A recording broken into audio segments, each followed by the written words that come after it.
Oops. Perfect. All right. There we go. Lisa, you can see that, right? Yes. All right, me too. All right. Well, And good I'm evening. actually driving out of my practice, so I may be in Cool. and out. All good. All All right. good. And don't look at Okay. the pictures, look at the road. You can look on them on YouTube after. Got it. All right, so we want to welcome Sue tonight. I will let her tell us a bit about herself, but you may have seen her on some of our trips. She had recently completed, as you can see, the 7 continents and 7 marathons. So I thought this was a very interesting feat that I would love to know a little more about. So we will dive into that. But Sue, do you want to tell us a bit about just where you're coming from tonight and a bit of your endurance background? Sure, sure. Thank you for inviting me to do this, by the way, since this really doesn't directly have anything to do with riding bikes. But I live in Vermont now. We moved up here during the pandemic. Well, actually, we bought a place and thought it would be like our vacation home and we'd retire here someday. And then 6 months later, we were like, no, we really like it up here. So we sold our house in Connecticut. But when I was in Connecticut, I was in Heat, the triathlon club. So that's how I know a lot of, it was a number of people in Women on Wheels. Um, and and yeah, and so I got into when I was turning 40, I wanted to run a 5K. I'd never run in before. So I did couch to 5K. And then it just kind of escalated from there. And then I was like, let me try a triathlon. Let me do a sprint try. And so I bought a bike. It was like my first grown-up bike as an adult. And then I don't know, Chris, I started dating my now husband and he wanted to do an Ironman for his 50th birthday. And I didn't know what I was getting into. I got in way over my head and I said, sure, I'll do the Ironman with you. And then we did like 4 of them together. So that was my adult learning how to ride a bike for a long time. Not fast, but for many hours at a time. Exactly, exactly. Lots and lots of hours. Cool. All right, so how did this idea come up for you guys? So this idea came up. We we had eat when we started dating in 2014. We had each like run like 1 or 2 marathons on our own, and then we planned a trip to Argentina in 2015, and there was a big marathon in the town where my family lives. My mom's from Argentina. And so we were like, oh, it's like that'd be fun. We'll have like a racecation and you can meet my family. And then so we had that coming up. And then Michelle Bosco, another Women on Wheels member, right around that time, I forget if it was like right before or right after, did a race in Africa. And I don't know if she said something about trying to do all 7 continents, and or if we just were like, oh, wait a minute, you can do one in Africa. Then we started thinking, well, we've already got two, maybe we'll do that. So we put our names on the waiting list for the Antarctica Marathon. At that time, there was a little bit of a waiting list. And that was how we got started with this idea. Cool, cool, cool. All right, and then the other thing I was curious about was picking the races. So obviously, we'll get into Antarctica because I feel like that's probably where most people's questions and interests lie. But for the other continents, like how'd you go about picking a race, and was there any other continents that were logistically challenging outside of Antarctica? Um, yeah, we've done a lot of races in North America, obviously. And like Hartford Marathon was both of our first marathon, or hometown-ish race. And I already explained Argentina and then Antarctica. So like after that, I mean, I can kind of get it.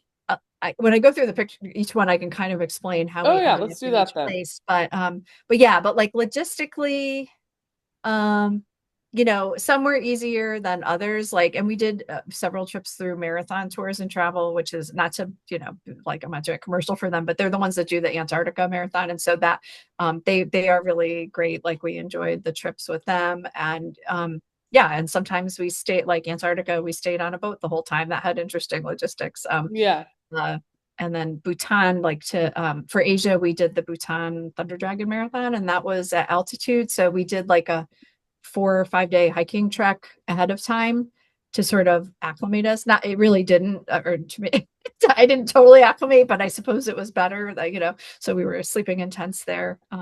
So so those are probably the most unusual or logistics wise to get.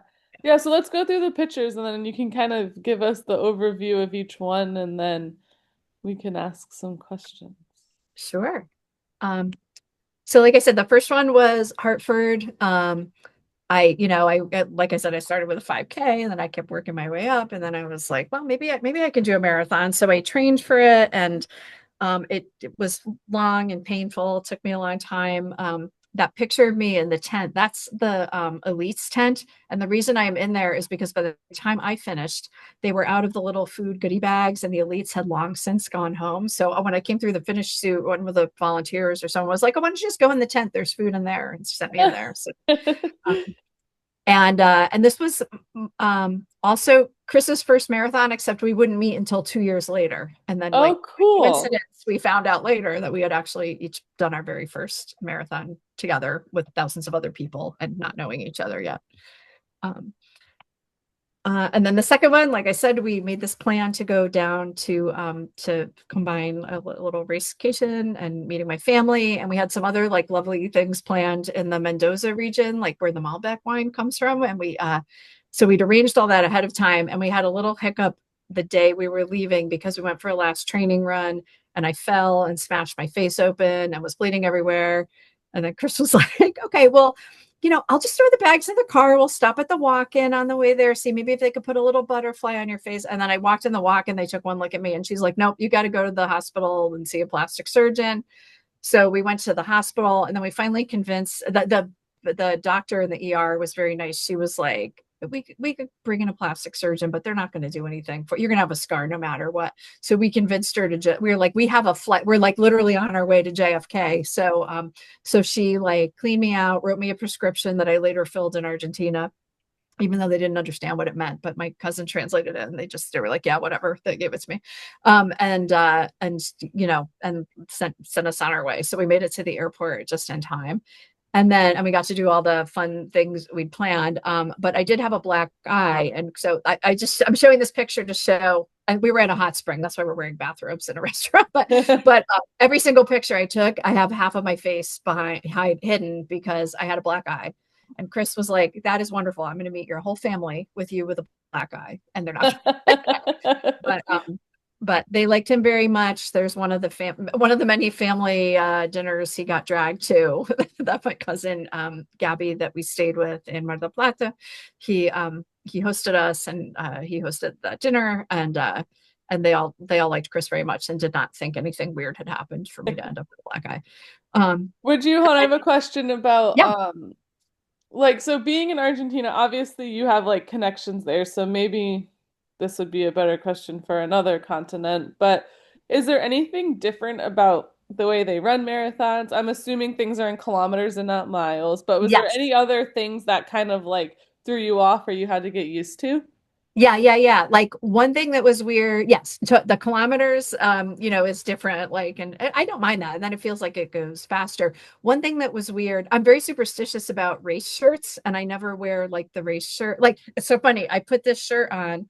I've never worn this shirt. Marathon Tours sent me this 7 Continents shirt, like, I don't know, 5 years ago or something. And it's been in my drawer until today. I was like, oh, I can wear it now. Cause I didn't want to take myself. But there they give you the race shirt and then they personalize it with your name.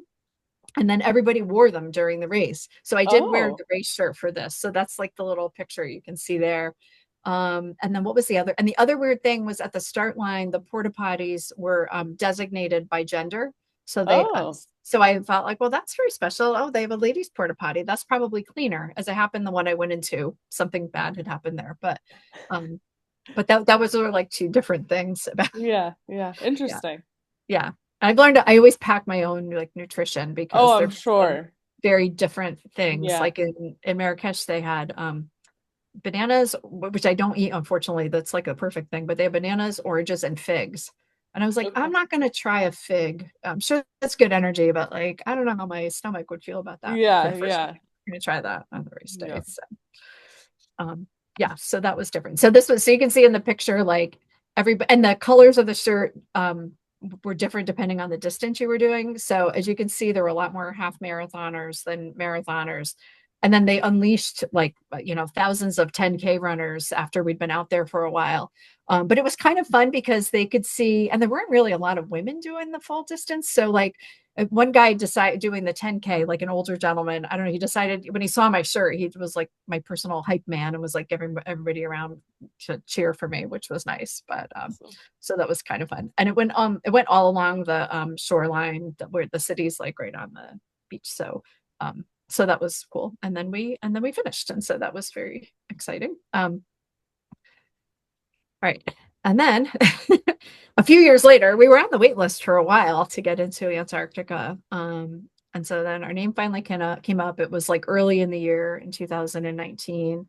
And they had like briefings and things. I'm trying to think like what we needed to know for logistics, because there's a lot of stuff about Antarctica's like, it's all run by treaty. It's all like scientific research bases out there. And there are a lot of like environmental rules. Like we had to, before we could set foot on Antarctica, we had to like take our running shoes. We had to vacuum them out, clean them out, get every last like speck of dirt out of them. We couldn't bring like goos or anything with wrappers. We had to use like reusable squeezy things, and our own water bottles and stuff. There was no aid station. And there were limits to how many could be ashore at one time. So there were 2 different ships, and we went like in waves. Like one ship ran one day, and the other ship ran the other day. And the boat goes through the Drake Passage, which is where the Atlantic, Pacific, and Southern Oceans converge. And so it's like a really rough crossing. We had gotten the patch ahead of time. I was glad we did. A lot of our new friends were very sick. But we were fine. It was an adventure. And I was very nervous because I've never really been on a boat for any length of time. Like this was the whole trip was on the boat. That was like our floating hotel. And then when we flew to Argentina, and we spent a few days in Buenos Aires, which is great. My cousin came up and visited us. Then we went down to Ushuaia, which is all the way in the southernmost tip. That's where the boat leads from. It's a port city. They call it the end of the world. And so when we got to the port, I said to Chris, like, I took this picture because I said to him, I'm like, oh, that looks really nice. Like, that's fine, And he was like, no, honey, that's not our boat. The little white one in front of it is our boat. So that was our boat. It's like a Russian, like ice-breaking research vessel that, I forget what the name of the company was, but they contracted with them to, and it was, the food was good, the crew was great, and it was a very different experience because we were completely off the grid. There was no internet. It's different now. They use a different boat, like a different line, but back then there was no internet. We were like completely 100% off the grid. So it wasn't a big group there. So we're still in touch with a lot of the folks we met till today, because you just had nothing but time to just like relax and look at all the beauty around you. We played like hours and hours of Scrabble tournaments that got really heated because we had no dictionary and no internet to like look up whether something was a real word. So that was just a very cool and different experience. And the marathon was like one of the very first things we did once we got through the passage and got to Antarctica. It was on St. George Island, I think. King George Island. And as you can see, we had like kind of an unusually warm day. Training in New England, like in the winter, all winter, I was sort of used to, we trained outside the whole time. I ran in the snow and everything like that. So it was actually like slightly warmer than what we were used to. It got very muddy that day. And it was basically just like an ATV road that ran between, I think it was the Uruguay, Russian and Chile research stations, or one of them we couldn't do. So it was like we did like 6 loops to make the full marathon distance. But it was really fun because we just kept like passing each other and all our new friends that we made. And then that was not a big finish area. I love it. It. Now, probably not everyone that does Antarctica is doing the 7 continents, but are a lot of people, is that their goal? I think so. And a lot of people trying to do a half marathon on every continent. And I think other than this one that's run by Marathon Tours, I think the only other, there's like the Antarctica Ice Marathon as well, is like a different one. So I think I believe those are the only 2 options for Antarctica. Yeah, so some people might have been there just for the adventure, of running one there. But I think most people are have it in their head they want to check that, Yeah. because that's the hardest one Right. logistically to get to. And you don't need to give us a figure, but like financially, is it like quite pricey compared to a typical vacation, or? Yes, that is the most expensive trip I've ever taken. Yeah. But I will say though, the good thing about the wait list was like we planned for it, we saved up for it, and it was truly like the most unique experience. It was really that was such a special trip. Like Yeah. we've taken a lot of really, but very fortunate. And so yeah, so it's definitely like I am very grateful, because it's it's not something that everyone could do. My younger self could not have done this, but Yeah. it was but as far as but for the money, having planned and saved and went, like it was totally worth it. And you're Yeah. on the boat the whole time, so it's really what you're paying for. It's like, I mean, it's not like you're paying for a hotel. It's not like you're paying for your meals. Like that's sort of Right. all Yeah. included. Yeah. Did you guys do anything else on the island, or was it just the race?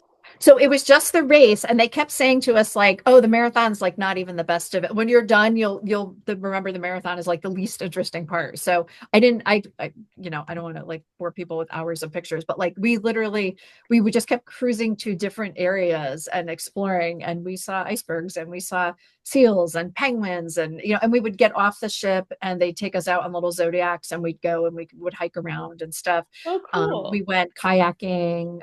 We had on like dry suits and went kayaking, and it was incredible. Like I've never seen anything like it. There's the silence was like amazing. There's no, at night it was beautiful. There's no light pollution. It was really incredible. And when we did a polar plunge thing, although I love it. How fun. Wimpy. I did it for like 30 seconds with my hat on, and I didn't go all the way under, but yeah, it was really cool. That was that was hi Sue. That was sort of my question. I was wondering if while you were running, you were just sort of in awe that you were there, like just yes. And yes. then, but I did want to say, like, what did you see that was so cool about Antarctica? But you sort of answered it. Your pictures are beautiful. Yeah. It was amazing. It was amazing.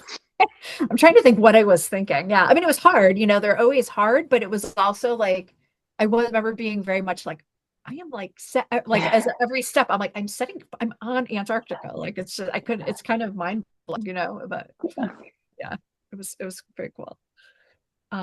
So that was 2019. Oh no. So then I forgot. Okay. So then we were like, we had such a great time, and we're like, this is amazing. Now we're like 3 continents in, and we had another trip planned for this is my 50th birthday year, by the way. So we had like a trip planned to Paris for Thanksgiving, and then we both had the thought at the same time, like, well, Europe's so small. Like when we're right there, maybe we can find a marathon in Europe that we could like get to. That's not too far. And the only one we could find was in this little town called Hürten, Germany.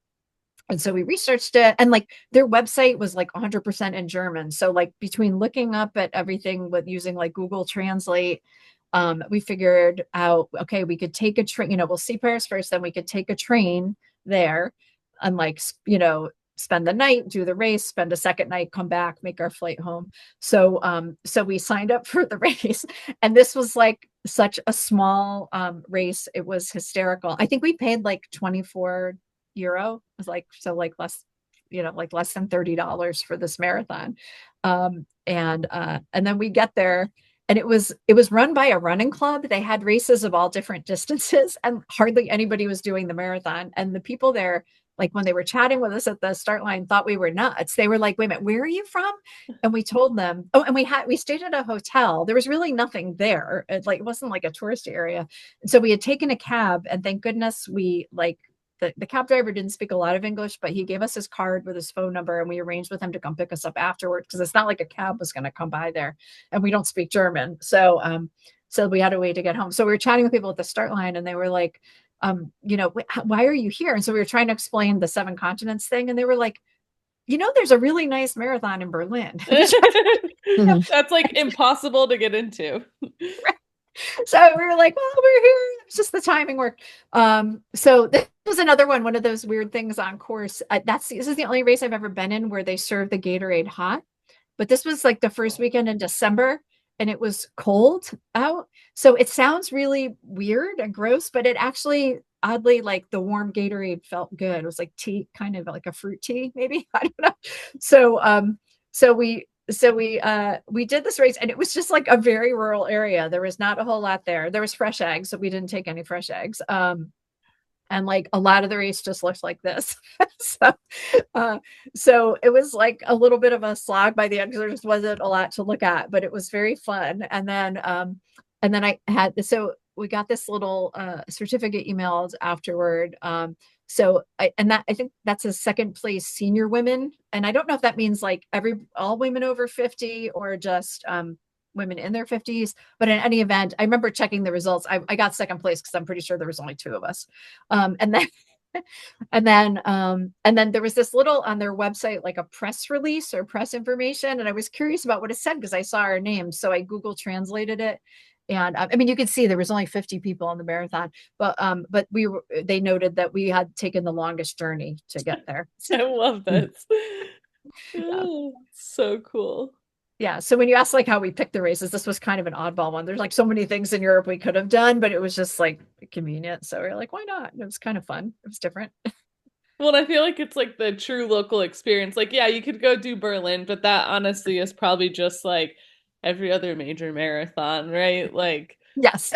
so cookie cutter and organized. Whereas this, I feel Yeah. like, is a true like, it's like going to do like the Colchester, Connecticut half marathon, right? Exactly. Like, Exactly. just, And we love races like that. And it was just yeah. fun to see like how they did it in a, differently in a different country. So we did Antarctica and Europe in 2019, and then the pandemic hit. So we did a whole lot of no traveling anywhere for a while. Until finally things started happening again. So the way they do it, and like this Seven Continents Club thing, it's really like a loyalty program that Marathon Tours does. I mean, I am sure there's like it's it was nice to get like that little like designation from them, and they do a great job. But I'm sure there's lots and lots of people who don't like travel with them or haven't signed up for it who've done 7 marathons. But anyway, they sort of count, like they call it Oceania, like you could do Australia or New Zealand. We both always wanted to go to New Zealand, so we signed up for that trip. It was great. We spent some time in Auckland first, then we went down to the South Island. And there's like a lot of fun things to do in Queenstown is absolutely beautiful. We went paragliding, parasailing, whatever that is, and we could see, like looking down, that they set up the finish line. And then we landed in the like soccer field of a local school, and it was hysterical because the kids were out for recess or something. They didn't even like look up or notice when we landed. I'm like, they're just used to like tourists dropping from the sky all day. Oh yeah. So, and the like tagline for the race was like Queenstown Marathon, flat out beautiful. And like, I know that means like flat out beautiful means so beautiful, which is very true. But I guess in my head, I was kind of hoping that meant like the course was flat too. I thought it was like a play on words. It wasn't flat. It was like basically a mostly trail, which, but it was gorgeous. So that was us trying to stay warm in the morning. It was a pretty big race. Trying to think what else I can say about it. It was just, it was a little overcast today, but it was just like such a stunning country. And it was like a beautiful, beautiful course to be on. And, yeah, so that was it. So we had a good time, enjoyed ourselves, finished, got our medal, and then we traveled on to Wanaka after that, which was also absolutely gorgeous. I would highly recommend. Again, the best thing about like this, like bucket list thing was we went to places that, and maybe we would have gone to New Zealand anyway, but I don't know, it just kind of like gave us a framework of like going to places that you might otherwise wouldn't have visited. So that was that one. And then we decided for Asia. We'd originally always thought we would do the Great Wall Marathon, but I think it wasn't happening for a couple of years or something, or it took them longer to do it. And then I heard it's a lot of stairs. And so, but we'd heard like such nice things about Bhutan from people like Chris's brother and sister-in-law had been there, and other, like from the other Marathon Tours trips we were on, people were like, oh yeah, it's amazing. That they highly recommended it. So we decided, sure, we'll go to Bhutan. And again, that never would have been on our radar, but it was just absolutely gorgeous and such a nice, I don't know, just the people were so lovely. We just had such a great experience there. And the best part was the trekking we got to do first. This was a day hike we did shortly after we got there to Tiger's Nest. But then after that, we did like this 4-day hiking thing, and we were very spoiled campers because like the crew that was with us did all the work. The donkeys brought all the gear. They like we'd just have our little day packs, and we'd get there and the tents were all set up, and so we were very, very incredibly spoiled. But the views we saw a lot of yaks, and that was our little tea and cookie treat waiting for us when we got back from hiking. So yeah, so it was just like absolutely stunning views. It was in the Himalayas. The tents were good, were comfortable, and they took like incredibly good care of us. We were pretty high up there. I felt good when we were hiking. Like luckily neither of us got altitude sickness. One woman in our group did. They had to take her back down. Oh. So yeah, so I don't know what else I can say about that other than it was like stunning, gorgeous. It's a Buddhist country, so we got to learn. Our guide was wonderful, and like we got to learn a lot from him about Buddhism, about the culture, and we visited like tons of temples and monasteries and things. So that was very cool. I've spent some time in Nepal, and it's very similar. Yep. Yeah. Yeah. Yep. It's right on the Yeah. border there. Yeah, and I just remember it like the same thing. Like it was just stunning. Like you'd go to these areas and there would be, like the cows or whatever type of cow, like working the fields, and like you could just see fields like in rice fields on end. Like it was just so cool. Yeah. Like a different appreciation for the land. Totally. And they have this like funny, they call it like gross national happiness. Like they measure like they don't, that's sort of how they measure their country's success. Like how happy are people? I don't know. There's a very different approach to life. So it was, I really love that. We're still in touch with our guide. So like he still messages me sometimes. I might post something on social media. He was a sweetheart. So so after we descended, we got to the city where the race was starting from, and that little picture's from the race briefing. And when he gave us the kind of the spiel about what to expect, he was talking a lot about like this race has really been embraced. I guess this wasn't a big thing in Bhutan, but like since they've started this race, like they've really built a nice local running community, including a women's running group. And he was saying like how the Bhutanese runners have just like so embraced this event. And he's like, look, when we start the race tomorrow, like they are so enthusiastic. They take off like a shot. He's like, do not try and keep up with them. They live here all the time. You will die. And he was not, he's like, they're used to the altitude. You are not. Just take your time, So this is by far the longest marathon, like the longest it took me to finish a marathon. And then that's the race director there with the monks gave a blessing before we started. Which was cool and different. And then those are our friends from that we had been hiking with, and we really are in touch with the guy number 15, number 23. We just did the Marine Corps marathon with them. Number 24 there, she just did Marrakesh with us. Like you see a lot of the same people again, which is cool. And then all the way to the right is Jamia, who was our guide. He was such a nice kid. One person in our group like fell and broke his leg when we were descending, and so he took him, like we got him down. It was but then Jamia convinced him to go to the hospital that night, and it turned out he had a fracture. So he gave him his pants to wear because they had like cut his pants open to x-ray him. He's like such a nice guy. And he was very excited because this was his first marathon. He had been training for it, and he told us like as soon as we got there how happy he was because he was going to do the marathon. And then as it got closer, he said something about not doing the marathon, and we're like, why? He's like, well, the tour company, they really not marathon tours, but like the one he worked for, he's like, they really want they discourage that because they want me to be there for all of you as you finish. And we were like, okay, number one, you're 12 years old, you're going to be done before all of us. And number two, like your job is to make us happy, and it will make us happy if you run this thing. So he did his first marathon, and he did great. Awesome. He was very happy. And then, oh yeah, this isn't us, but this is like a shot that one of the photographers took. Like that's what it wasn't all like this, but like by far the longest, hardest marathon I ever did, but so beautiful.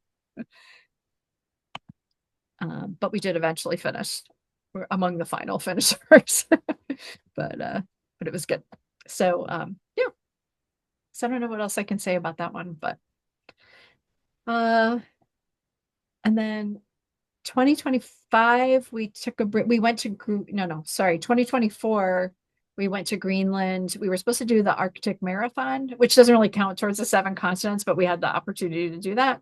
But we, because of an injury, we ended up doing the half marathon, but that was another amazing experience. And then we were like, okay, we got it. We're so close. We just have to do Africa. And there were different ones that we wanted to do. Like there's the Great Maasai Marathon, and we had wanted to do, and yeah, I don't know. We went back and forth, but in the end, because I had like a leave of absence from work, and because we wanted to do some other travel, like just geographically and timing wise, Marrakesh made the most sense. And we had a wonderful time. And again, it's not like we would have just said like, oh yeah, we need to take a trip to Morocco. It was sort of like always on my list. Like, yeah, I'd like to see it sometime, but we just sort of ended up doing this. And unbeknownst to us, someone we have become very good friends with in Antarctica. And we sort of stayed in touch, but not really. But it turned out he did this one too, so it was good to like reunite with him.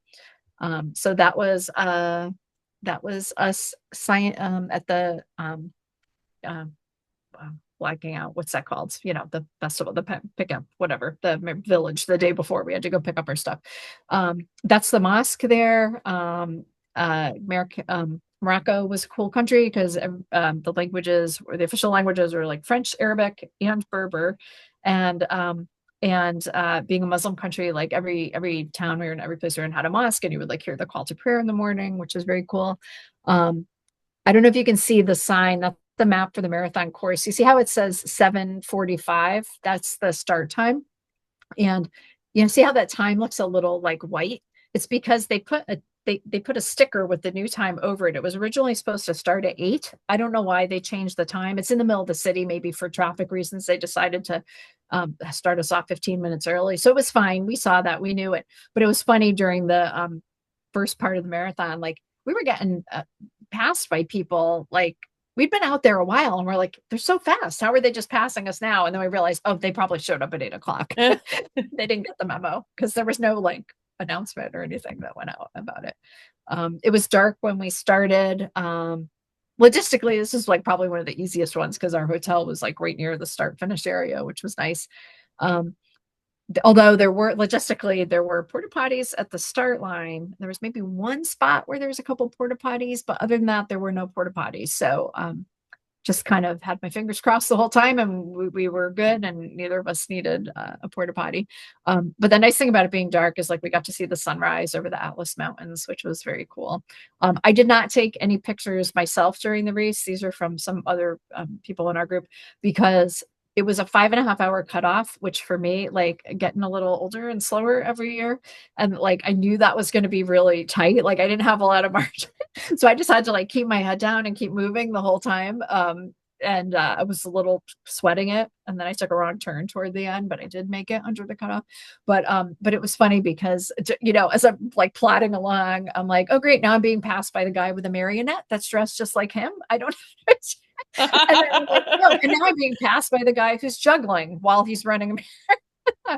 And then I did not get passed by the lady running with her goat because she was in the half marathon. But I just thought it was very funny. These were like things you don't usually see I don't usually see during races. So the goat is hilarious. I know, right? I don't even know how that worked. Like somebody else shared a picture. I was like, did the goat run, or did she like walk the half marathon with the goat? So oh my gosh. Yeah, so it was pretty funny. But yeah, it was nice, like good crowds, you know, it was in the city. That was pretty well managed. Yeah, it was a lot of fun. And then they did a little like ceremony that night and recognized like the few of us were that was our 7th one.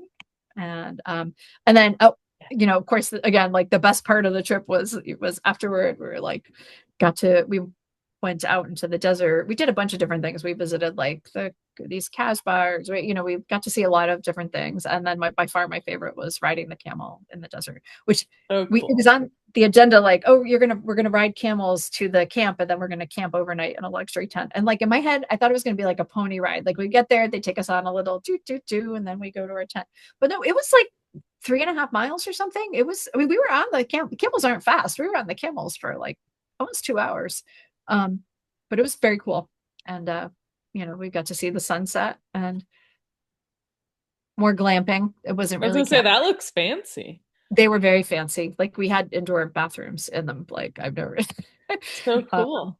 It was very cool. And then we got to see the sun come up the next morning, and then like they rode us out in these like 4x4 vehicles. So that was cool. And then that's a picture of this really old Casbah that was very, very cool. Like there were a lot of steps to get to the top, and it was the day after the marathon, so we were all dying. But like that was really one of the coolest things I've ever seen. And they've shot a lot of movies there, like Gladiator, and I don't know, I never watched Game of Thrones, but I guess Game of Thrones got filmed there too. So it was pretty cool. Yeah. And then I took that picture in the Thunder Dragon Marathon in Bhutan. And I love that. I forgot I even took that. I found it when I was looking through my pictures. So I'm like, oh, that's so true. It's just, Yeah. it's the journey. It was fun. So cool. yeah. So So Morocco looks cool. Bethany in our group, was it last year or the year before? She did a triathlon in Spain, and then they went to Morocco for vacation after, and the pictures look so cool. yeah. I don't know how do I stop sharing? Oops. No. I don't know. Am I still sharing? Nope, you're good. No. Okay. Trying to make that go away. Yeah, I still Congratulations. Thanks. I don't know, I don't run anymore, but I'm I would like to go on those trips. It just looks so amazing. And I love that you said that it was like the people you were surrounded with and the other things you got to experience besides the running. Yeah. Congrats. That's amazing. Yeah. Thanks. Yeah, it was great. My main motivation getting through the last one was like, oh my God, I never have to do this again. I can just take vacations and not run. But I enjoyed the challenge too, but it's got more challenging. Yeah. That's cool. And and then you have like friends. It was like your trip, Karen, right? Now you have this like whole new group of friends that Right. What was your trip, Karen? Yeah, I just cycled across the United States. No, you did. Oh my gosh. With Trek. And yeah, I was reminiscing a little bit because it's a weird way to bond with people, but it's tight. I mean, it really is really special. So is that on the YouTube channel? Yes. Yeah, we did that just a couple months ago. So awesome. Was it January, Karen? I think so. Yeah. It all got screwed up because my baby came early. But it's one of the reasons I wanted to tune in though, because I was like, it's a really cool thing to get to do. And then just hearing other people's stories about adventures combined with sport. It's fun. I can't wait to watch it. I was telling Hunter, I didn't realize that these are all recorded because it's like it's hard. I'll see the things. I'm like, oh, I don't know if I can watch that, or I'll miss some because I go through periods of time where I'm not on Facebook. I'm like, oh, I have so much material I can watch on the trainer. I want to check out your. Do you think you'll keep running? Or oh yeah, I think just maybe not marathons all the time. Yeah, maybe not. Yeah, I'll have to think of some new goal, but yeah.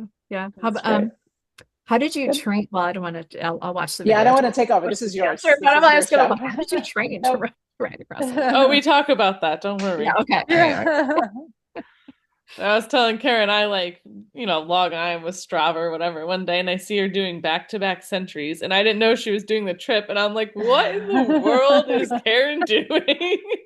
She's lost her mind. Literally, I'm like, wow, that's impressive. It's one way to spend your weekends. But no, that's so cool, Sue. It's just so amazing. And I just think like the logistics to organize all of that and then being committed for so many years, right? It's not like, oh, we're going to do this in a year and crank it out. It's like this very much a long-term process. Yes, it was. And I missed your intro. I'm sorry I was late. You mentioned with being with the tour company. Was it one company that did all 7, or did you find like one for Antarctica and then you did a tour? Yeah, no, someone else.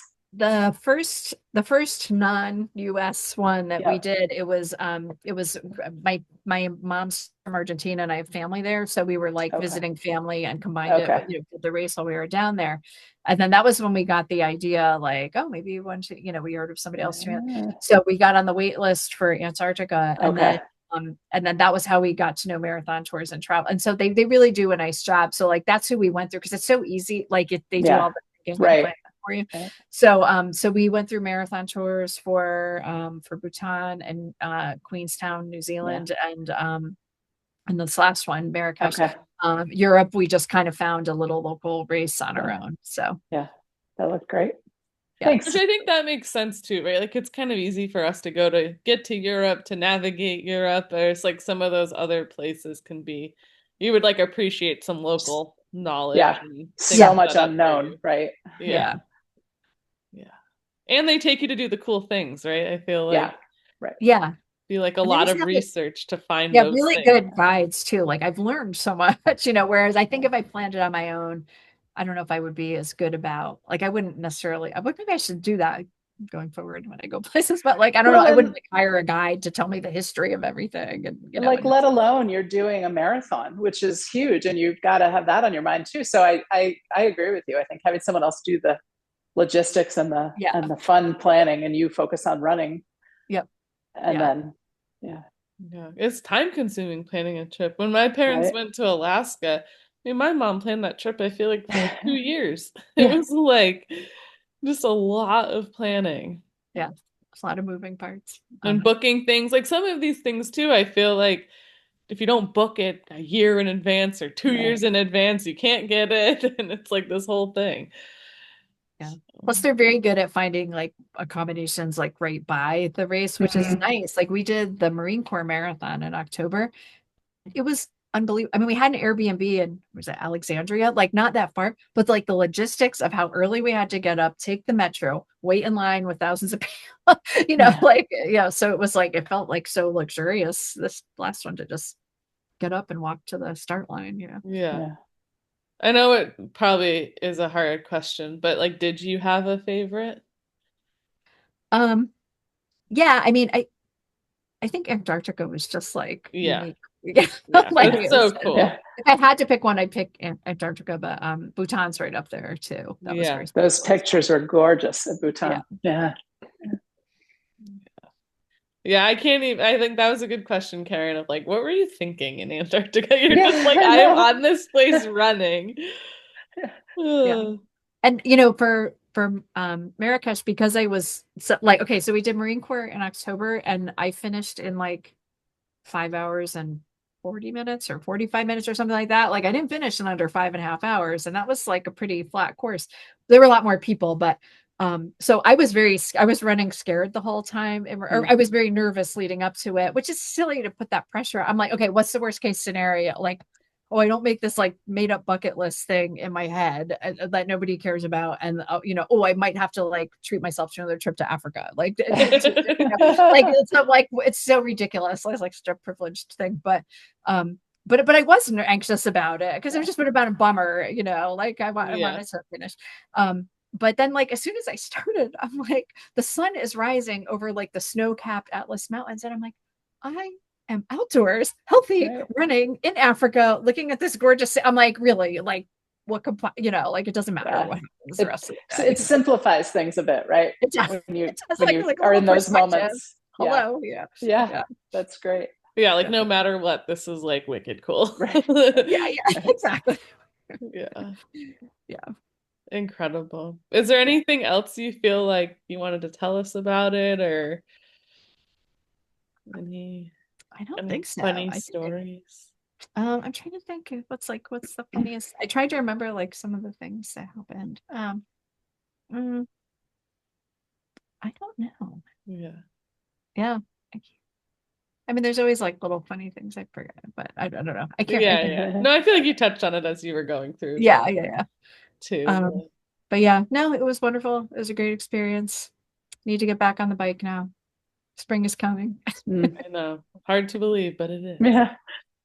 I know, today I went walking with a friend and she just had a baby too. And we try to walk once a week for 45 minutes or so. And today we just kept going. We walked like 4 miles. I was like in a t-shirt by the end. I was like, this is great. Yeah. Finally. Yep. So all good. Is there any other questions, Karen or Lisa? I don't know if you made it home, Lisa. She was driving from work. No, that was great. Loved hearing about it. Yeah. Yeah. Thank you for letting me like relive it. Yeah. I hadn't really done that, so it was like kind of fun to go through the Yeah. pictures. Do you have another trip planned without running yet? No, we just bought a camper. So, well, we have a trip this weekend to Georgia for my stepson's wedding, Right. and then we just got a camper. So I think for the foreseeable future, we'll be doing trips that, places we can drive to. We want to see more of the US. But so there will for sure be hiking and biking involved in those. Mm. Probably a little running too. Well, thanks for sharing that. It was really inspiring. I love the pictures. I love the adventure part of it, because the reality is it's never the end of it. It's the journey along the way. Yep. That's what makes it so worth the while. So now you'll be biking with us, right? Yeah. Yes, I hope so. Thanks so much for sharing, and congratulations. That was Yeah. really huge. It's huge. Yeah. Thank you, Lisa. Thanks. Yeah. So cool. So yeah, thank you, Sue. I'll get this up on YouTube if anyone wants to watch back, or for our friends that couldn't make it tonight. But I appreciate your time, Sue. It was great. I'm so happy we got to do this. No, thank Mhm. you. Good to see you all. Good to see you too. Enjoy the rest of the snow up north. Thanks. We'll touch base. Have a good night, Have everyone. a good night, everyone. Hi, thanks. Bye.